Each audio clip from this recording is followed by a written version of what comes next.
Music appreciation 101. What's up, everybody? I'm Scoobert Doobert. Welcome back to Love Music More. I am joined with Patrick, who is going to take us on a musical journey today to love music even more. What's up, Patrick? How are you doing, man? Doing great. Thanks for having me. I appreciate it. I'll do my best. Take us on that journey. Yes. Oh, believe me, we always end up going on a journey on these conversations, but just because, you get two people that love music in the same, at least virtual room, you never know what's going to happen.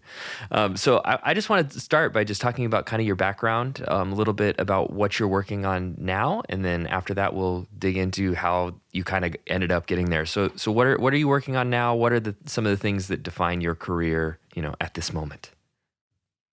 Sure. It's a little all over the place. Cool. I'll do my best. Love it. Start the journey.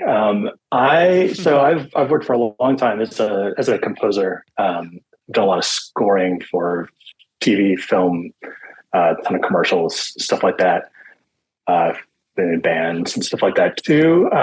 Getting more into the video game world, Awesome. but also kind of like parallel to that, I could do a lot of like commission composition work for ensembles, for whatever else. And so I'm kind of also trying to use the like game engines and stuff for that. Oh, cool. I think it's a real flexible way to do a lot of neat stuff in the music world. So exploring like algorithmic and procedural music, both for game purposes and for art. Cool. So that's like a lot of it. And then a lot of other tangential stuff too. I'm trying to just make stuff all the time for for money and for fun. Yes. That resonates so deeply. The number one goal, just make stuff. Sweet. Yeah. But also make money. Yeah. I'm still struggling a little bit with that second part. If possible. So yeah, that's the if possible goal. So, I'm super excited to dig into technology and into all of that because I kind of, I'm great. I've done a couple pods on 20th century music and talking about, oh, cool. Just a little taste, because I think that a lot of, especially people that hadn't studied music or whatever, they look at 20th century music and go, okay, I don't get it, or like that's noisy, or wow, how high art or whatever. But I think that there's so much that ends up influencing what we're making today out of that kind of world. And I'm so curious what your take on like 21st century music is and how like we're kind of evolving as a composer. I feel like you're gonna have a really interesting take on that. But let's bury the lead a little bit because I'm super excited to dig into that. I first want to hear your story.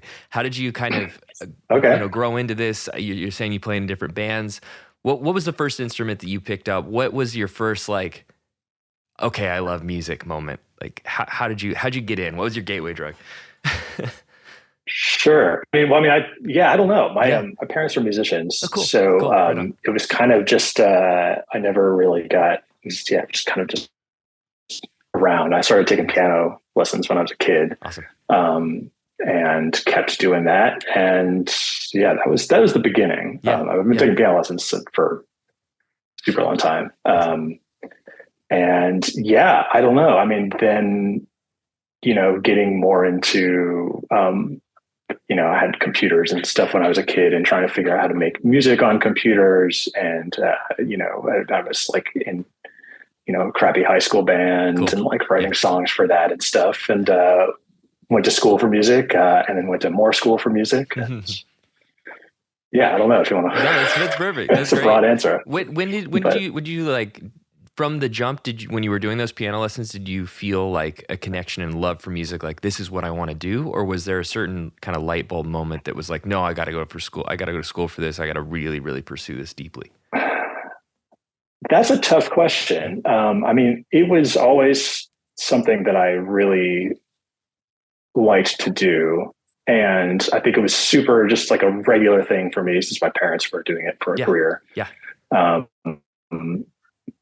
And I don't know. I think it's a weird thing. I think I did a lot of it without thinking about it like that much. Cool. When I went to college, like I had to think about if I was going to go to music school or not. So that was the first, like, Yeah. It's like, oh, I got to give this a little bit of thought and figure out what I'm going to do. And then, I went to music school. So, but yeah, I don't know. There's something, I mean, I did a lot of different stuff as a kid, but piano was definitely, and like writing songs and writing music was something that I always really clicked with. That's awesome. So that's awesome. Just kind of internalized as a part of me from the beginning. That's I great. guess. Yeah, no, native to composition and to piano, and that I mean that's such an awesome path. And part of me is quite jealous that I had to come to music later in life when you had an earlier starting gate from me. So I'm still trying. No, to but it's nice though. It's nice to have a click moment, which I don't know. It's a tough question. I'm not sure that I can think of one. Maybe there was one when I was like 5, but I just don't remember because it was a long freaking time ago. But yeah, I don't know. You have like a moment that's that jumps out for you. Yeah, kind of. I actually it took a while. I think it was, I don't know, just my brain developing or whatever. The music that I was exposed to as a kid for me to like really like get music. It took until I was like probably 11 or 12 to be like, yes, this is music. Like I understand why people like this thing. And before it was just something that was kind of like on in the background, which is weird. But I had a light switch that maybe some people would argue it would have been better if that light was never switched, but it was, and so here I am. Yeah, I think about that sometimes. Yeah, totally. So I have to remember. Now I have to remember sometimes. Oh yeah, people like music. Music is great, but it's like a forced thing. Maybe you can help me to to learn to love music more because there we go. Because it's been a long time for me, and so sometimes I forget and I have to like remember it. For sure. And I think that it's an ongoing. Yeah, it is. It is. I agree with you. But I think that that's something that people that might not create might not completely get that. Where when you take music and you turn it into your profession, there are natural up and downs just in your profession. You apply that to that thing that you love, and now there's this fragility and emotional weight that it's hard to have some professional distance because it is part of you and it is something that you create and something that you've spent so long cultivating that it's a unique career choice, to say the least. Yeah. So I want to talk to you a little bit about kind of music school and what you drilled down on. Did you study composition, performance? What was kind of your focus there? University of Miami, and studied composition. And I also, there's like a studio writing program that I did as well, which kind of had like, I don't know, we had recording studio access and we were learning a little bit about production and that kind of thing. That's where I really kind of learned how to produce in like a reasonable way. And then I was working, and a few years later, after school finished, I went back to grad school at McGill in Montreal. Cool. And studied composition there. Cool. And that was more of like a straight ahead conservatory composition program. So yeah, that's the background. Did you learn any of the technical kind of like the stuff that ended up paying dividends with video game music, or did you have to kind of learn that as you were going down that new path? Yeah, that is interesting. I would say that, I learned a lot in school and it was totally worthwhile. I would say that it was not like I was learning skills that I needed for my profession really that much. Maybe undergrad. I'm undergrad, a lot of the like basic recording stuff, I learned, but I learned a lot of stuff just kind of on the job. And then like on my own later on. Going back to grad school was not like I think the only thing you can do with a composition degree is teach composition. I don't want to do that. So it was kind of just like, I want to go back and learn some more things. Yeah. And I learned a ton, and I met a lot of people who I still work with today and I'm still friends with today. Yeah. And it's hard to like extrapolate those things, but it's not like a trade based. I don't know. It's kind of weird. It's hard to think back. Like I must have learned things that I used there, but I'm also just a real like learn stuff on my own person, and especially now because you can just learn like literally anything on the internet without too much trouble. So all sorts of like learning game engine stuff has been like go online and figure stuff out. I mean, I've also done a lot of work as like a graphic designer and motion designer. Yeah. And that's all like self-taught stuff. And, just check out some books from the library and read some books and go on the internet and like figure out how to use what the key commands for all the programs are and stuff. Yes. And like, it's kind of, I don't know. It's interesting how, so it's weird. I'm pro, the democratization of knowledge is fantastic, but I also had a great time in school. I think school is really useful. So, no, I feel both things. I feel both things, especially like when I don't know. I'm kind of one of the proponents of like, if you learn something so deeply that you start to forget it, that's when you like really know it. You can tell when somebody just learned counterpoint or something, and they're like really doing it, and you're like, wow, that's something. Like you are applying these things to modern music, and I hear it. But like there are lessons that you can like learn from studying those things, or like jazz harmony or whatever, that when you're making pop music, you pull from the bag, and it's best when you're not even knowing that you're pulling from the bag. And I feel like school can kind of like sneak that stuff. Yeah, go for it.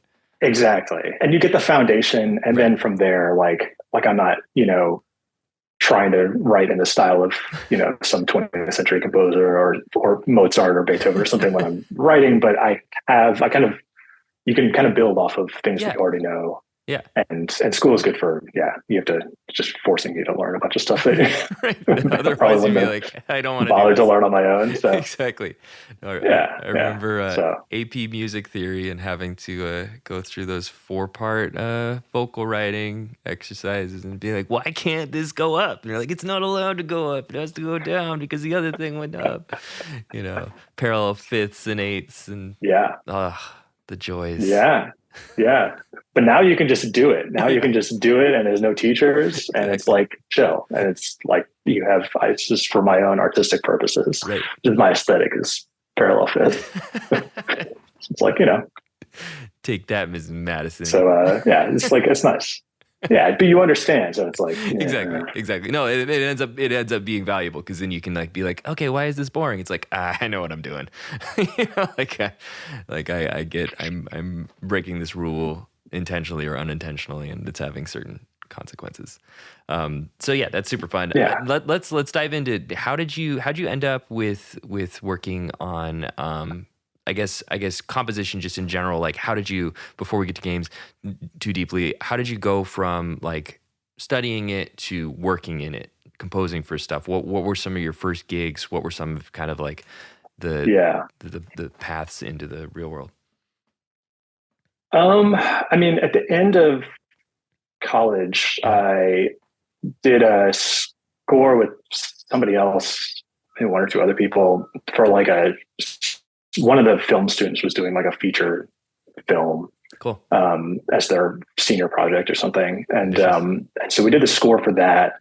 And that was kind of it was like a real jank, like student kind of thing, but it was, but it was also like a lot of music, and it was a good practice. Yeah. And those people moved to LA and like started doing some production work for some TV company or something. And we did all this, and we did some music for them, which was kind of the first like professional job. I think that ended like kind of badly. I think they were like low down in this, like a low level in this company that was kind of like shady. And like, I don't even know if we ended up like finishing the jobs. Like we did like all this music for these people. Yeah. And that kind of led, I don't know, somebody had a connection at that point, and this was while I was still like a senior or something, to some music house that was doing some music for commercials, and ended up getting like a Visa commercial during the Olympics. Nice. And something like that. And so some other people, some of the people I was working with in school, and we finished those. If I could, what kind of orchestration were you doing for the film and then for the Visa commercial? Was this like, was it all MIDI based? Were you bringing in people? Was it more classical vibe, rock vibe?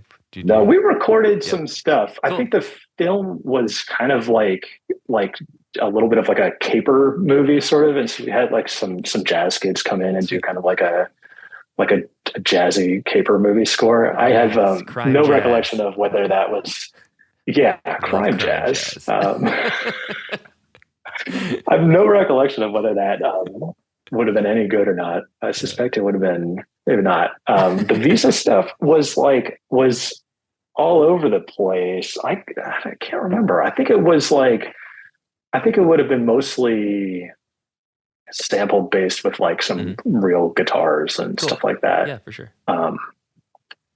But I forget about that. But then, so I mean, we started to do some, with some other guys, like we started to do some more commercials, mostly commercials and things like that.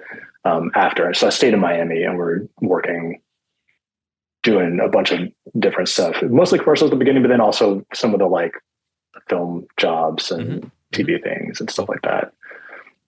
So it was kind of just like, at the end of school, it's like, well, we got like a couple of things. I didn't really have any idea what I wanted to do after school. So it was like, well, we could just stay in Miami and kind of give it a shot. So, which, that was the jumping off point. It was just like that's great. Hope and a dream. No, I mean, sometimes what frustrates me is when you like some of these conversations with people that are established, they kind of gloss over the whole like yada yada yada, and then I was successful. It's like, but like what happened between there? Like, how'd you get that first rung of the ladder so you could even start climbing? It seems insurmountable. Oh yeah. No, I feel like I feel also like I've gone through so many different types of work that it's been a lot of the like first, like, I don't know, I professionally, I'm kind of like a say yes to everything. Even if it's not something that like, even if it's like I'm starting to work on design and somebody offers me like a design gig or something, I'll just like take it and give it a shot. Like that first rung on the ladder, like I feel like I've had a lot of first rungs on the ladder, I guess. So, but for that point too, I mean, it's been a lot of us. Yeah. It's been like, I don't know. I don't know. It's been, the early days in Miami were like crazy, but I was like a kid and, playing in a punk band and like all these other like stupid, ridiculous bands, like at the time, and like making, like ridiculous music for Best Buy or something. But it was like, sometimes it was real far in, between stuff. And we're all pretty young. So it's like, I don't know, looking back, I mean, it was not a very professional operation. And it was kind of, I don't know, it was like, it was like a lot of those early years, I was like living in a closet for a little while and like it was like a big closet, but it was like a closet in somebody's house for a little while and a desk in there and bed above it. And I'd just go and like be working on stuff for like commercial jobs. And totally. I don't know, it was that stuff, like ad stuff like pays well, but it was sometimes it was just a long time before you like want a job because you demo all these jobs and you lose most of them. And I don't know.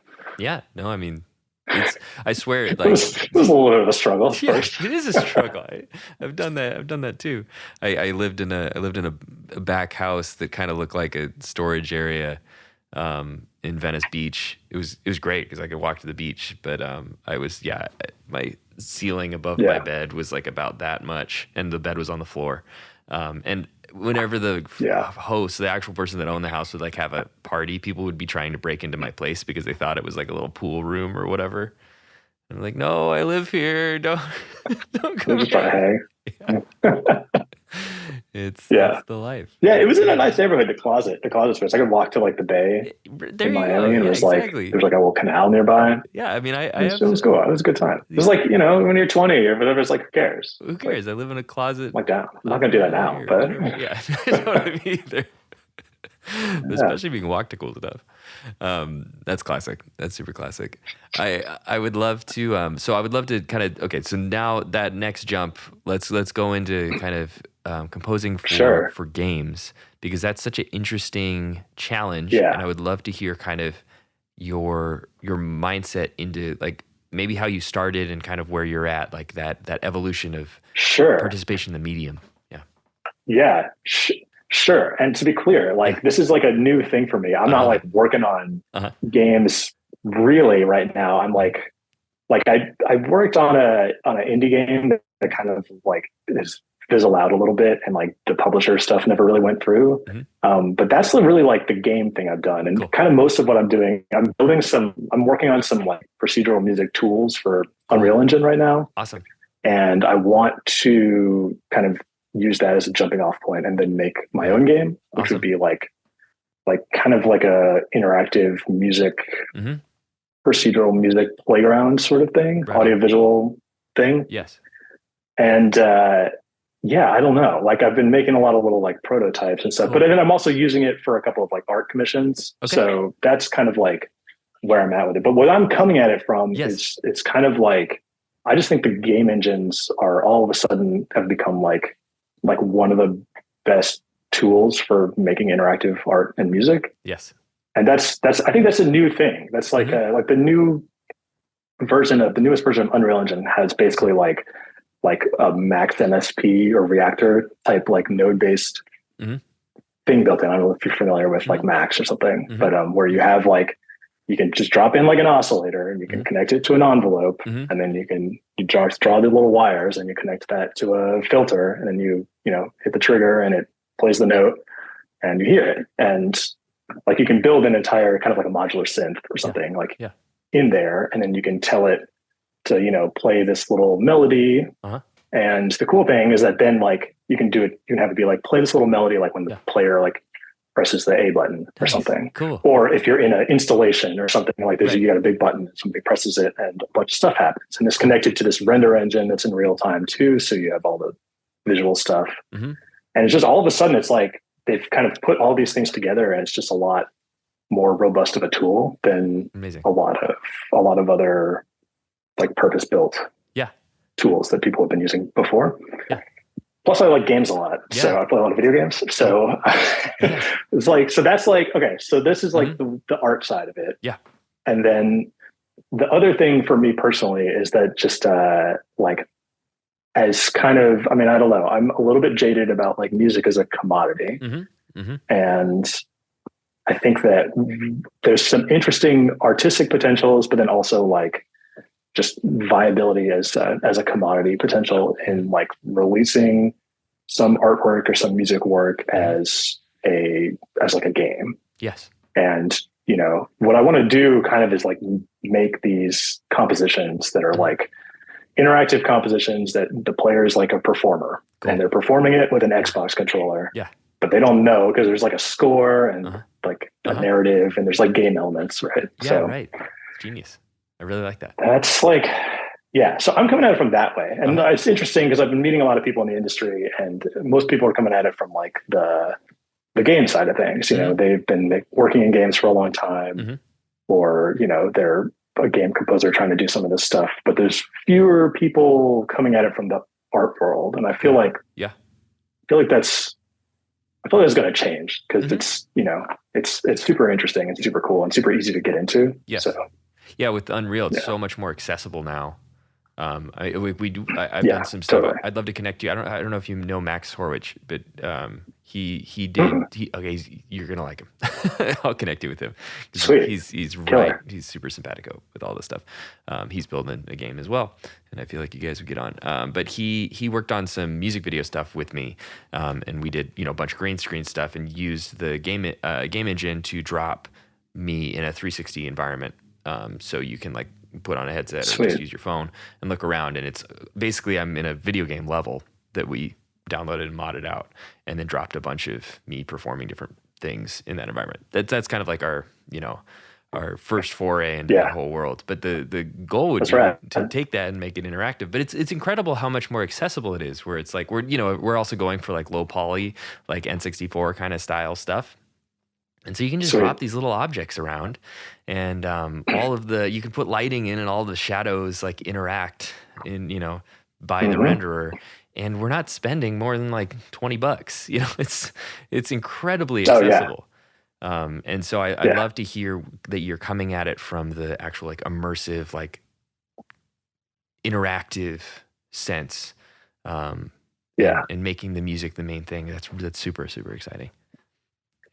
It's cool. It's cool because because that part of it, it's always been, you can like build sort of, these environments and stuff, but to be able to have like an immersive and responsive musical component to it Yeah. is kind of like a newly very easy. Like there's stuff that's done it, but there's not a lot of games that have really like exploited that potential very well. Like I've tried to find a lot of games and there's not a whole lot of stuff that's really doing it. It's stuff that where you can kind of, you have different stems that are playing along and you can interact.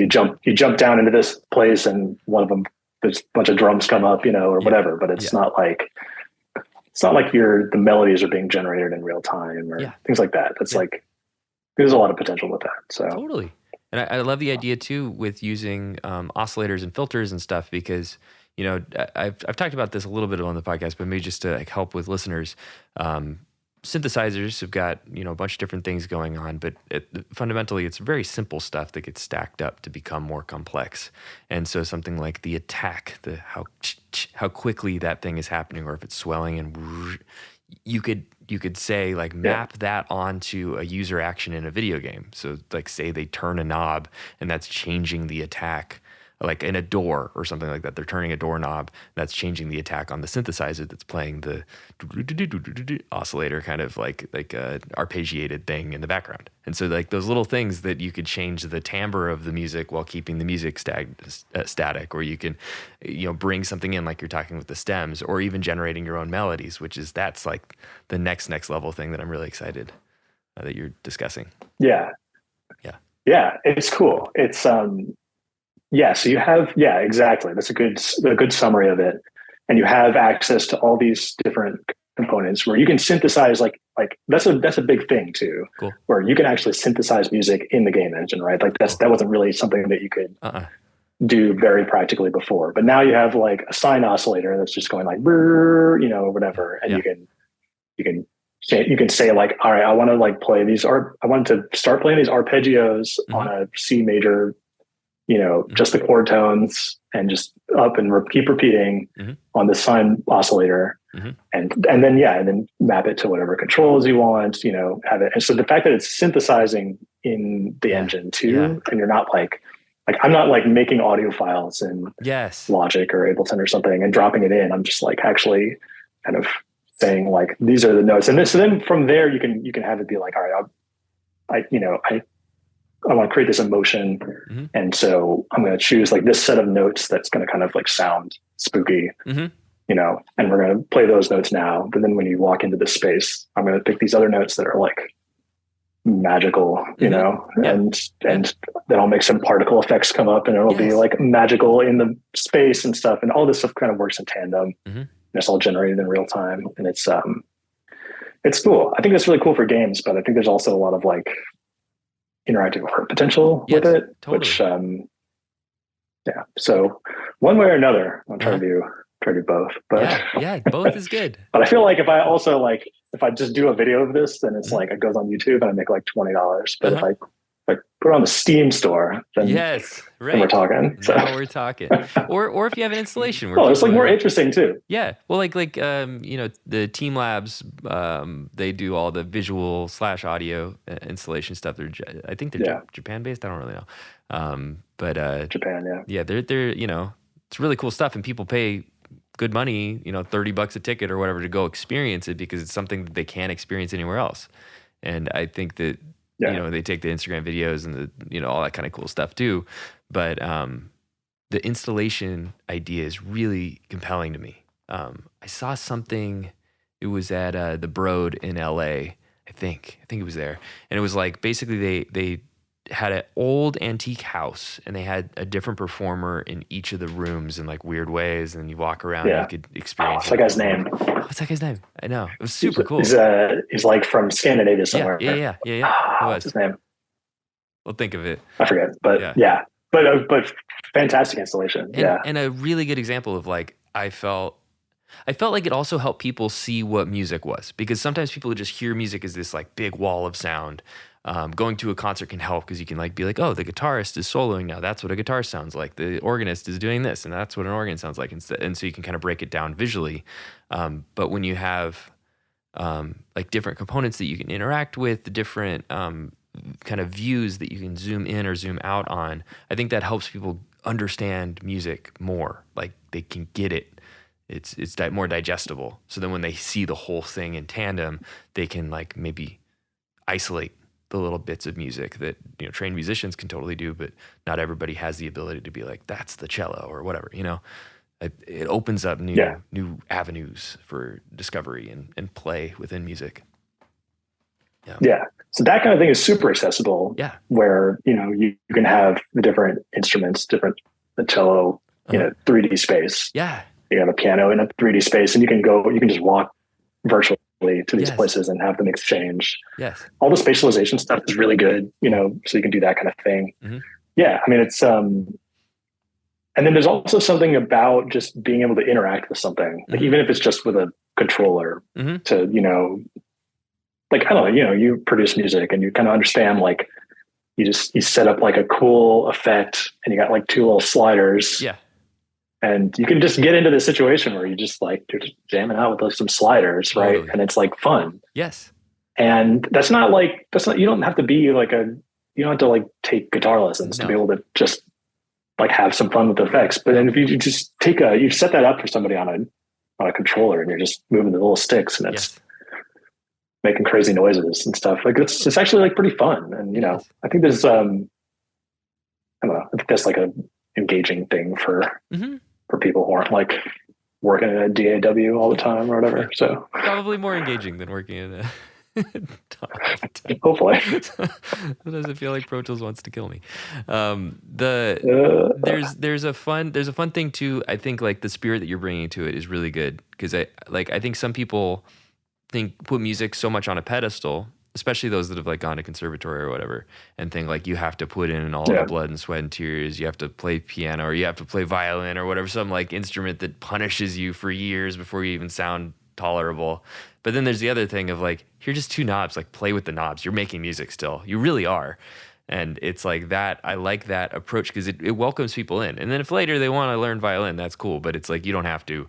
Just engage with music and play it, because it's meant to be played and it's meant to be experienced by every human. I really don't think that it's supposed to be like there's a cast of music makers and then there's everybody else. I actually think that everybody's supposed to be a music maker. Even if you don't have rhythm, I don't care. It's like, it's not about that. If you can express emotion, I think you should be making music on some level. And what you're doing can help. So I'll give you two like responses to that, like a positive and a negative one. Which so the first one, my mom was a music teacher for a long time. Yeah. She also played clarinet and was a copyist, but at the end, then she like went and taught music in elementary school, and she had this quote up on her wall, which I always really liked, which is like real cheesy, but it was the woods would be silent if no birds sang except the best. Nice, that's good. That's a good one. It's like, to your point, right? Yeah, it's like everybody, you know, you're not like, you don't want to hear the one soloist bird. Yeah. And then, so the flip side of that is my hot take for the day. I'll give you my hot take for the day. I was ready. Which is that music is worthless. This is my nice. I like this is my finish. So then, you know, if you take that, then it's like, anybody can make music, because it's like, why should there be a special cast of music makers when it's worthless? I don't know. I can expand on that, but maybe I'd like to. I feel like bounce that off you first and see how you feel about it. See my response as we both have a pregnant pause as we sip our drinks. I'll bring the coffee back over. Yeah, exactly. Oh, nice. Okay, music being worthless. So what I think is interesting about that is the idea of it not being precious. So I could resonate more with music is unprecious. That's a positive spin. Yeah, but it's a little bit harder for me to say music is worthless, because I do think that the like cliches of like music being a universal language and music being like a different way to communicate with each other reflects something fundamental and true about the universe itself.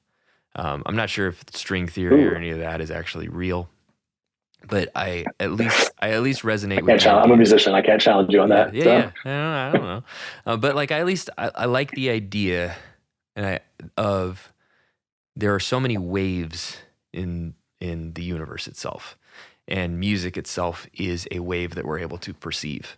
Whereas light is a wave that we're not really able to perceive in the same way. We can perceive color, but that's only a very limited set of the spectrum, and we can't see it actually. It's like we can't interact with it in the same way that we can audio, because we're these small little beings that aren't like multidimensional speed of light kind of beings, but we can reach the speed of sound, with an airplane. So I like to think of that as like sound is our little version of the big thing, which is like the universe or gravitational waves or light waves, these things that all kind of like ripple out. And then sound is our little baby version of what we can actually perceive, manipulate, and communicate through. And so that's why I don't think it's worthless, unless you're saying that the universe itself is worthless, in which case maybe I'll grant you that, because I don't have any way to prove that it's worth anything. But yeah, that's okay. That was beautiful. I like that. Thanks. That was no, that was terrific. That was I can tell that you care deeply about this. That wasn't just like fired off from the hip. That was like you like mustered something up for that, which I appreciate. I got to defend my boy. So Go for it. No, my boy.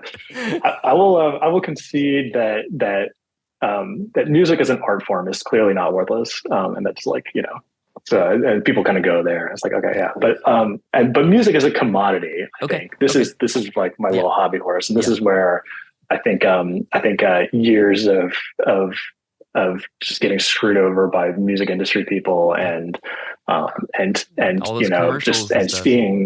seeing music get cheapened, but then on the flip side, on the positive side, also seeing music be more like democratic than it's ever been. Mm-hmm. It's so much easier and less expensive to make professional music if you just need, like, at this point, like with almost anything, it's like you just need ideas to make stuff. Like the technical facility to make something is easier and easier. Mm-hmm. But that also makes it like cheaper. Like it's harder to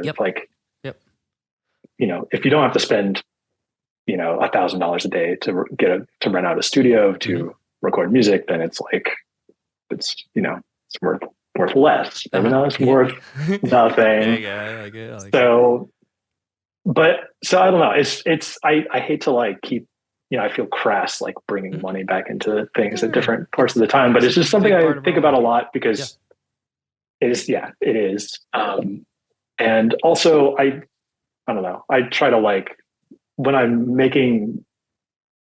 composing and stuff now and doing art things and stuff, I kind of like my little thing that I've realized that I have something to say about is totally directly derived from all the commercial work, which is just critique of capitalism and corporate language and advertising and stuff, which is a scourge. And the most I can do to stamp it down is, I think, the better. But but it's the commoditization of things. It's it's like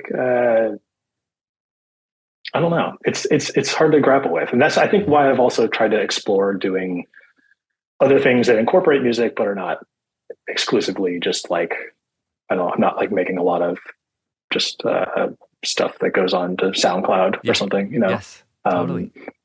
And I'm trying to like bring other elements in because I think it's there's still a lot of commodity value in music as like a part of something else. I think there's a lot of power there too.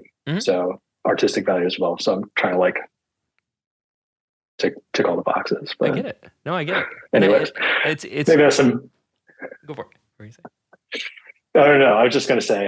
So that was my context for my hot take. But the hot take by itself is I don't know.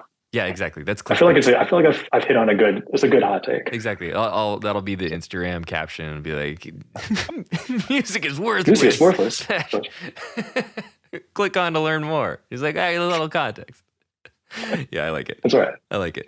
Anyways. No, it's good. It's fun. It's fun too because you're talking to somebody that I'm releasing a ton of music. That's what I do. So I am very much on the commodity side in a lot of ways because I'm doing a lot of that, which is and I feel like that's a fun conversation for the two of us to have because I'm pretty far on the other end. But however, I do resonate with a lot of that, and I'm trying. But you're not far on the other end, to be clear.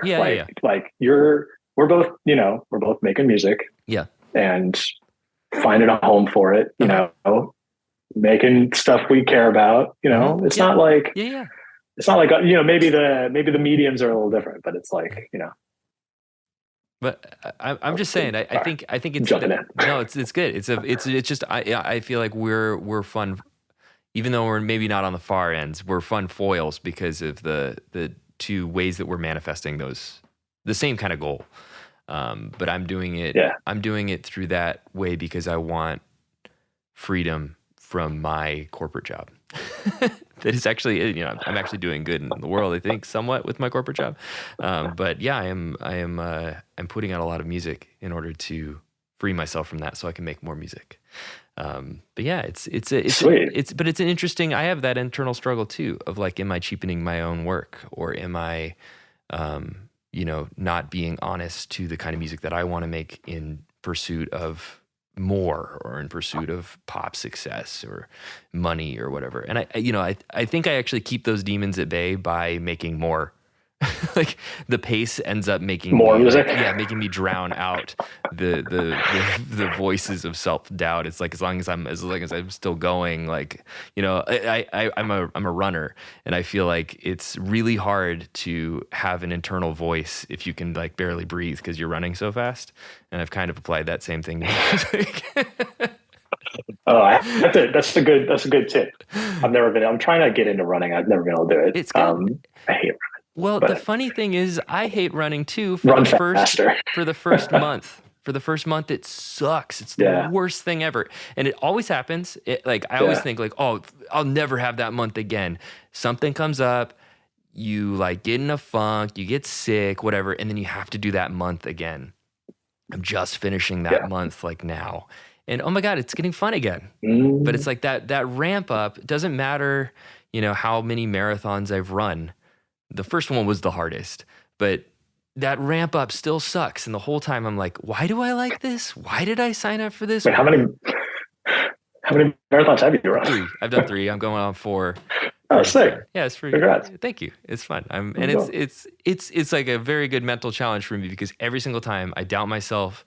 I think that it's a stupid hobby, that I never should have done this. And then I get past that first leg and I go, oh no, I feel good now. Like it flips a switch where even though it's painful, it's like, oh, I know why I'm doing this again. I don't know what it is, but running is just like the ultimate, like it punishes you until you conquer it, and then you're good at it again.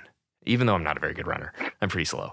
But like there's like that first uphill is just brutal, but then you get past it, and then it's fun again, and you feel proud.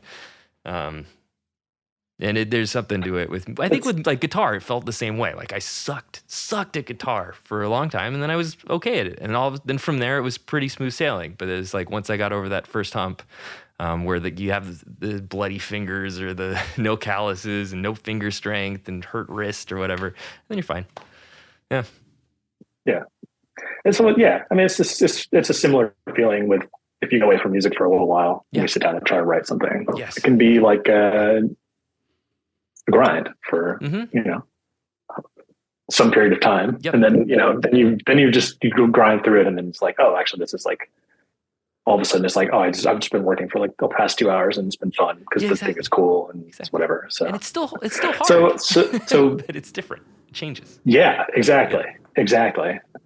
But it's like the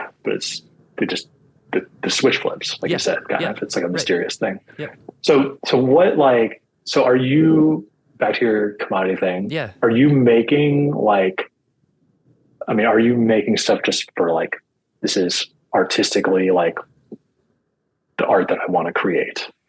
That's like the purpose sort of, is that like the primary purpose? Like what's the primary motivation? What's the like get you up out of the day? Like, wake you up in the day or this is why I get up to like do this, to make this particular thing that, is maybe you're going to release it on Spotify or whatever, but like what's the like the driving?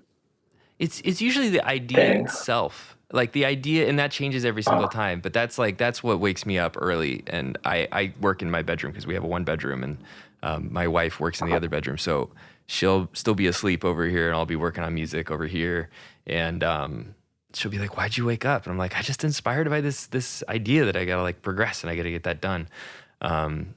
but it's usually the idea ends up picking up its own inertia and then it carries me. And that idea can be super multivariate. It can be the sound of an instrument. Like I got this one slap bass tone and I need to build the whole thing around it because I like that tone so much. And it might not be my most favorite song, but it's like I really like that tone, so I need like a vessel for that. And or there's the flip side, like one that I'm gonna release in a couple weeks called "Getting Easier," where it's like I have this emotion and this feeling of like where I'm at.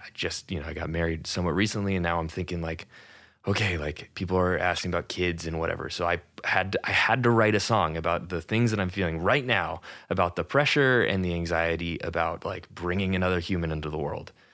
And it was the song idea that carried me through, and the arrangement was almost secondary because it just needed to support this song. But it flips, like where I care so much as a mixing engineer, so the mix needs to sound really good, and the rest of the song is secondary, or the song is so important, so everything else is secondary. But it's usually like at a certain point that same light switches, where it's like I can't stop. I have to keep working on that idea. I have a fun one right now that I'm working on. I don't know if I'll release it or not, but it's with the Grimes AI voice. And it is creeping me out, man. It sounds so good, and it is so scary. And I that was something I was literally working on like at 11:58, and I was like, "Oh crap, the podcast! I gotta log on." And I was like, "I should probably talk to Patrick about the bizarreness of AI and being able to port my voice onto Grimes's voice and actually have it sound like she sang it." It's weird, man. But I wanted to throw that out at you too. It's like, what do you think about this, like this change, the growth in technology, not just on a game engine, but also like AI and changes in composition, generative, like how are you feeling right now as a composer? It's interesting. I mean, it's real interesting. Yeah. It's real interesting. Yes. I go back and forth on, is it just going to be like we all have like pretty sweet like calculators that are like it's just like a tool that like helps us do stuff, or is it going to be like, is it going to take another jump? I mean, who knows? I don't know. But it's I mean, I wouldn't do any of the like, I mean, a lot of the like low stuff, it's like I don't know, I'm a vegetarian, and I feel like, but I ate meat for a long time, and I feel like, so I'm kind of like familiar with meat, but I feel like cheap meat now is like, I'm like, so I'm super into like the like fancy, the like lab fake meat, the like, all the new, anytime there's something like new, some new brand in Whole Foods or whatever, I'm just like, yes, I'll buy your weird, like scallops or some shit, it's like, big scallops. Cool. It's like, great. Bizarre. I'm into it. I want to eat all of it. But I feel like it's gotten to this point where there's no reason to eat like, you don't have to eat like cheap meat anymore. They've kind of like done it. You can get a totally good like In-N-Out burger. You can get they got those chicken patties are fucking bomb. I see. Sorry. All right. Okay, cool. Sick. And get a good chicken sandwich. You get they got those like Beyond Steak, like carne asada things. Anyways, the point being is like they've kind of done that, and like if you can't get like a good like ribeye or something now, but like you can kind of get all this other stuff, and I think that is like where we're going to get to with AI and like music. If anything that's like playing in an elevator is like you'll just be able to do that. You'll just be able to like type in like elevator or trap music, and it'll just like spit it out for you, and you'll be good. But which I don't know. I mean, that's like an interesting creative tool also. I mean, it kind of like is a shame for people who are professionally making like elevator trap music or whatever. Right. But I don't know. It's like is it the thing that's like killing the most musicians? Like probably not. There's like all sorts of, terrible industry things that are happening to musicians and stuff from a professional standpoint. But I don't know. I mean, it's like I've been doing stuff with the text-based AI generation for a while. I mean, I did a interactive piece with some friends in like at the beginning of the pandemic, like in early 2020, that we had like the GPT stuff Cool. going back. It was like a phone tree that you called in. Yeah. And so you're going through, it was like a corporate phone tree. So Yeah. you call in and you get to like the like, the home menu or whatever, but then you go through and all the branches are super weird. And, we had to like sing a song and to beam into space. And then it like texts you back with like a mangled version of it. Cool. And there was some like AI response stuff with it, with like one of the earlier GPT things. Yeah. And it's a fun tool to use Yes. for that kind of thing. Yes. But I don't know. No, but I actually think that how the Grimes AI voice is good. it's actually good. It's actually good. It gave me, I haven't tried it yet. gave me very weird goosebumps. I'm just gonna try and knock out a track really fast and throw it on Spotify so it can be one of the earlier ones. We'll see if it's good. If it's goodish, then I'll, it doesn't even have to hit the bar of good, but like nearby, good adjacent. Oh yeah. Yeah, I'm thinking kind of like a surf pop. It's gonna be weird. Anyway, but going back to kind of what you were talking about on DAWs and the ease of like creating music, and how that makes the idea more important. I feel like that's the same thing with even generative. It's like it's the juxtaposition of ideas that maybe the AI can execute some of those ideas. But the general concept of I'm going to have you, be on a corporate phone tree, send a message to space, and then I'm going to have the AI mess with it. That's the interesting part now, is like now you don't have to write the algorithm to mangle it. You're able to like export that time and then focus more of your time on a new concept or collection. In the same way, like J Dilla Donuts is one of my favorite LPs because it's just such a bizarre filter that he ran all of these samples and all of these ideas in addition to some of the stuff that he added into, and it looks like a snapshot of his brain. But he's using a lot of music that other people created. And I feel like generative can allow us to do something very similar to like what hip hop and sampling is kind of doing. You can apply that same concept and say like, oh, I want to make like a Ween style album that jumps from genre to genre. It's like, I don't want to write the elevator music. I'll have the robot do that. Yeah. And then I'll focus on my prog song after, Yeah.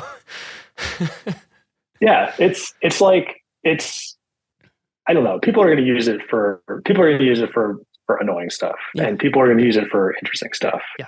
And it'll get more useful for more people. And music is worthless. So it's like, it's whatever. It's just another way that but as an art form, it's not. And so it's just another way that you can like maybe make better art, which is tight, and maybe make less money with it, which is just the vibe these days. Right. So, exactly. That's the whole goal. One of those things. No money. It's, I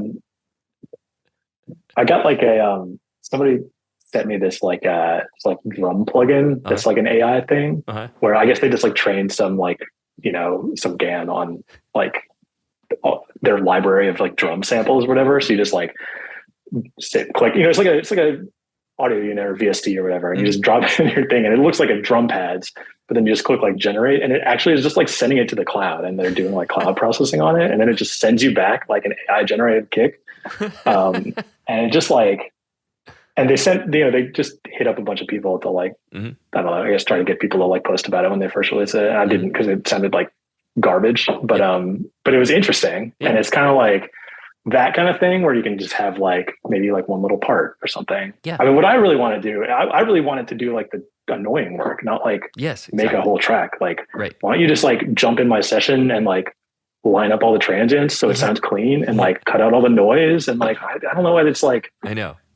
I don't know. Only to like make the image and write the song and stuff. It's like exactly. Then do the annoying. There's so much like annoying drum work and like. I mean, it's the same. Like I want. It could be doing that instead. I want the robots to be able to like sort my laundry. Like, is that hard? Like, yeah. I don't need you to write a novel. Yeah. Exactly. Yeah. I'm with that. Exactly. I think that's a good place for us to leave off is as we look to the future. Maybe we revisit this. Robot laundry. Yeah, robot laundry. We revisit this when the robots have taken over government, and we could could reassess. I feel like we didn't say anything to piss off the robot overlords too much, though. I think we're generally, hopefully not. yeah. I think we've generally They will ingest this podcast and everything and analyze it for offensive statements. So. Our only hope is that the AI translation, like when they pull the subtitles, that anything bad we said, they just like accidentally think it was a different word based on our accents or audio fidelity. Yeah. So yeah, that's our best hope. Thank you so much, Patrick, for jumping on the pod. I would love to invite you to like promo anything. Do you want people to follow you on Instagram or website or anything that you would like recommend people check out your work? Sure. I mean, I've been posting on like more game related stuff on Twitter, which is been like, I just got on Twitter at like just the right time, awesome. which is tight. But I'm at Tapes Club there. And on Instagram, I'm _P_H. So just real convenient, but it's like, I don't know, I'm doing more professional stuff elsewhere. So yeah. Sounds great. Appreciate it. Link that. So thanks for having me on. Yeah, it was my pleasure. It was a lot of fun. My pleasure. Thank you for coming. And if anybody wants to check out my stuff, you can find me at ScoobertDoobert.pizza, www.ScoobertDoobert.pizza. Be sure to subscribe to the pod, rate it 5 stars, all that good stuff so people can find it. And hopefully this episode made you love music a little bit more. Thanks again, Patrick. And until next time, we will have our apology video for the robots.